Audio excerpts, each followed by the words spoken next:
If we want to go back to the most popular Christmas songs, right now, I think everybody's talking about it. Mariah Carey, right?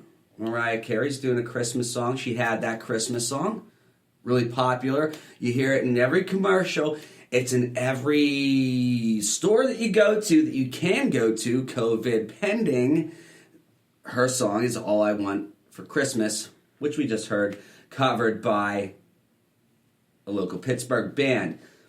The next most popular Christmas song is Last Christmas by the late George Michael, who died on Christmas. Did he die on Christmas? He died on Christmas. Wow. What a bummer. Found dead, deceased on Christmas Day, yeah. Yeah. Well, in his home, not in a public restroom, in his home. Right, right.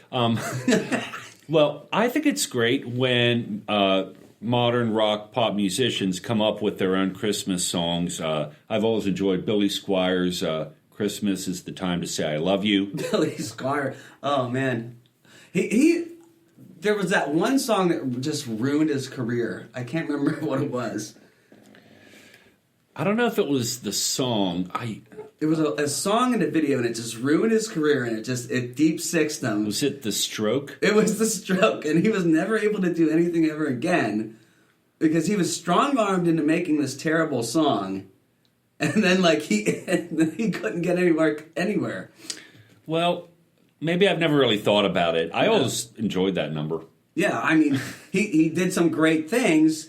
He made one bad song because he was strong-armed into it, and he never worked again. I'm sure he's on Fiverr somewhere just like doing side gigs. I don't know what he's doing. I don't know, but I thought his music was brilliant. It was for the time. But guess what? You know, somebody just hands you a stack of money and says, here, write this terrible song. You know, you're going to do it. Mm. Some of us write terrible songs for free. Right. There you go. There you go. And that makes it more of a gift when music is really just performed out of the love of it. Instead of involving money, I believe it was John Lennon who said, publishers are the only people who think anyone owns music. There you go. And, of course, John Lennon had a popular Christmas song, and So This Is Christmas. He did have a popular Christmas song, and he had a song... Okay, so here's a billionaire who wrote a song called Working Class Hero. And I'm like, are you kidding me? You're a working class... You're a billionaire. Why are you writing a song called Working... Yeah, anyway. John Lennon, not my fave. Hey, if I could throw in a quick plug... Yeah. I have a rock band called Stymo, S-T-Y-M-O. And last night, we did a live stream on Facebook and Instagram where we performed Run, Run, Rudolph. Oh, there you go. Yeah. There you go. I don't think anybody did it better recently than the Foo Fighters, but I haven't heard your version. Well, I think one of the best versions is, I believe it's Lemmy Kilmister of Motorhead and Billy Gibbons of ZZ Top. Wow. Yeah. I got to look that up. Wow. Oh, yeah. That should be a good one. And especially since... you may have heard this one. Who would win in a fight between Lemmy and God? Nice. No, it's a trick question because Lemmy is God. Lemmy is God. And we are here to celebrate the birth of, or the rebirth of God, I guess in human form, right? That's if it's a Christmas episode. I would think so. Well, it's a holiday episode. It's all-encompassing. Yes. You know, don't, throw menorahs at my window. No. It's all-encompassing. Yeah. Holiday episode. Oh, yeah. And everybody to their respective traditions, I got no problem with that. And although it is that time of year, it is also a 2020 wrap-up. It is a 2020 wrap-up. So, getting rid of 2020 is something we can all get behind. That's right. And I'll tell you who else gets behind that. And I'll tell you who else gets behind the 2020 wrap-up. A band from the UK called Revolution Rabbit Deluxe. And here they are covering the song White Christmas.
You just heard White Christmas by Revolution Rabbit Deluxe out of the United Kingdom.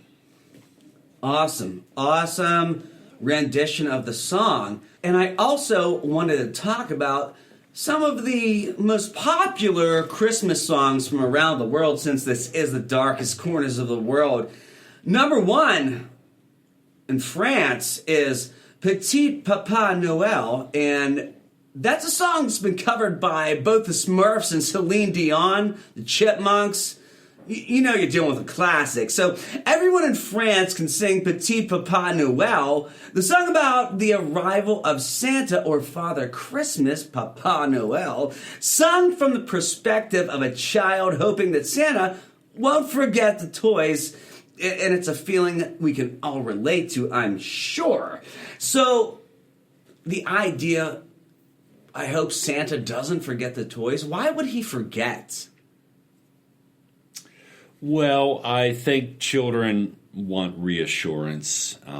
Perhaps that led to its popularity, and to get a little bit anxious and eager about the big day, and maybe that's followed up with "So don't be naughty." So don't be naughty. The coal in the stocking thing always perplexed me, because coal is a good thing. I would like to have coal, because coal is a great thing for us here in the gloomy city of Pittsburgh. We're, what are we, third on the list of the most gloomiest cities in the world? Yes, but we're trying for number 2. We're trying for number 2. We're gearing for that. And coal's a good thing here. We need coal here because coal powers a lot of stuff here. So coal in the stocking is a good thing. Give the kids coal. Dad or mom will take care of it. They know what to do with it. All right, so moving from France slightly westward back to the UK, where you can check out Revolution Rabbit Deluxe. In the UK, their most popular song tends to be Deck the Halls. A few characteristics of a good song are a catchy melody and a chorus that's easy to sing along to. Deck the Halls says both, including 50% of the lines that are simply fa la la la la la la la la. The melody... Interesting. Yes, and check this out. The melody is from a 16th century Welsh New Year's Eve carol, while the lyrics were added in the 1880s. Its age only shows what a classic it is. Even up to this day, it's one of the most popular Christmas songs in the English-speaking world. I'm not a fan. I'm not a fan of the fa la la la la. It seems like they got lazy there. Seems like they just phoned it in. Like, we're out of words. Let's just do some la-las. What do we have next? Italy. Oh, here we go. This might be the oldest song in the collection. That's Tu Scendi dalla Stella. That means you come down from the stars in English. It was written in the 1700s. And it describes the arrival of baby Jesus from the starry skies to the cold wintry earth. And there's no way around this carol during the Italian Christmas time. The song is often performed by a children's choir, creepy, which, as all we know, makes things that much more festive. What do you think, Andy? Well, I was never in a children's choir, but I don't think I'd want to be in a children's choir in Italy right now. With all that's going on with the pontiffs and things, lawsuits, a lot of too much kissing of the ring going on over there. Well, maybe the children is to the reason it's always sung by children is because it's about baby Jesus, and most of us started out as babies, and most of us were born fully grown adults. So, well, that's one to keep an eye out for. So now moving over to Germany. Uh-oh. You've got O du Fröhlich. It translates to "Oh, you joyful." And you joyful, and that's it. They just it's like one of those you things. Joyful. Oh, you joyful. Why are you little? And there's just an ellipses of 3 dots, and it's sort of like somebody's writing "My murderer is," and they just die, and there's a big scratch across the table. Well, it's actually it's actually about Christmas time and the birth of Jesus. Here's another song about Jesus. The traditional German Christmas carol was written in the early 1800s, and it has a really cute backstory. Okay. After the author of the lyrics, Johann Daniel Falk, lost 4 of his 7 children to typhoid fever. I feel like that's too many. That doesn't sound... This isn't very cute so far, but stay with me. Not ideal. It seems not ideal so far. No, but after losing 4 of his 7 children to typhoid fever, he founded an orphanage for abandoned children and dedicated "O du Fröhlich" to the orphans. Well, that's nice of him, and I'll tell you what, you could sing the song as long as you like. It's not going to bring those kids back. What do we have next? New Zealand. New Zealand. Oh, we're getting close to Brad's area here. I'm going to try to read this. I'm sorry if I'm saying it wrong. A pukoko and a pongo tree? Okay, a pukeko and a pongo tree. That's a version of the 12 Days of Christmas for them. AKA almost known as the most festive way to practice your brain power, memorizing 12 verses that each build on the previous one. Not my favorite. It's sort of like one of those calendars. What are the calendars called? Advent calendars. You open a calendar, piece of chocolate inside, or I don't know, maybe, I don't know. Oh, you know what it might be? Now, I'm not up on my pukekos and ponga trees, but it's sort of, I'm wondering if it's another version of a partridge in a pear tree.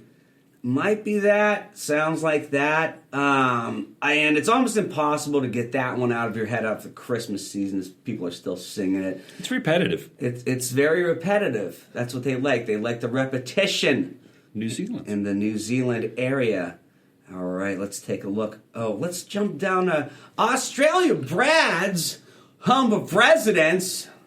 Australia, not Perth, Australia, just Australia in general. Their number one song is Jingle Bells. And you know what? Just like New Zealand made a classic song fit their culture, so did their neighbor with their version of Jingle Bells, since Christmas happens during the Australian summer. It's hot there. I think he told me it was